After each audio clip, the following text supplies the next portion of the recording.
بسم الله والصلاة والسلام على رسول الله. اللهم صل وسلم وزد وبارك على سيدنا محمد وعلى آله وصحبه أجمعين. اليوم الأربعاء الموافق 3/1/2024.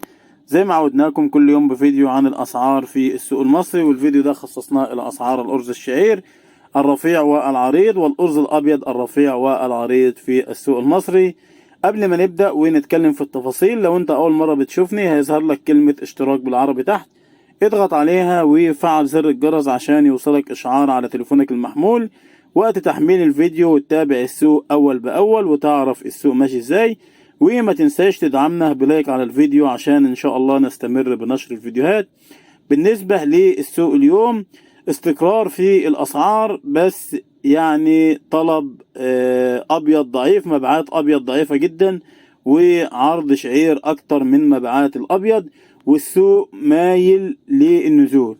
يعني اللي باين في السوق ان ممكن السوق يبقى فيه ثبات على كده او ممكن يريح شوية عن كده، بس اعتقد ان هو مش هيريح كتير، و بس ما اعتقدش ان هو ممكن يبقى فيه زيادة خلال الايام اللي احنا فيها دلوقتي.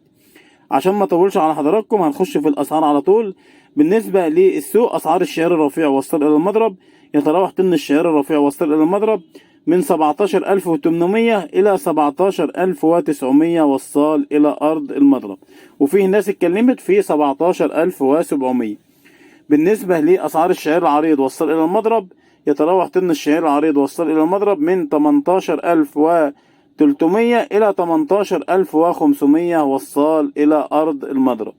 أما بالنسبة لأسعار الأبيض، أبيض رفيع كسر من 8 ل 10%، بضاعة زيت وبخار وسيرتكس، بضاعة أعلى جودة، يتراوح سعر الطن من 26,500 إلى 26,800 من أرض المضرب. أما بالنسبة لأسعار الأبيض العريض، أبيض عريض كسر من 8 ل 10%، بضاعة زيت وبخار وسيرتكس، بضاعة أعلى جودة، يتراوح سعر الطن من 28,000 إلى 28,500 حسب جودة البضاعة وحسب تصفية البضاعة. أما البضاعة اللي 3% كسر أو أقل من كده أو 5% كسر بتزيد، بتوصل ل 28,700 من أرض المضرب.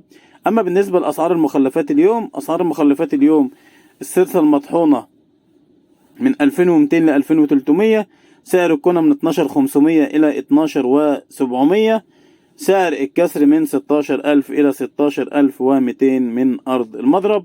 وبكده يكون عرضت لحضراتكم الأسعار على أول يوم. ربنا يسترها ويرزقنا ويرزقكم من واسع فضله. كان معاكم حمد السيد، قناة منوعات البلدي. السلام عليكم ورحمة الله وبركاته.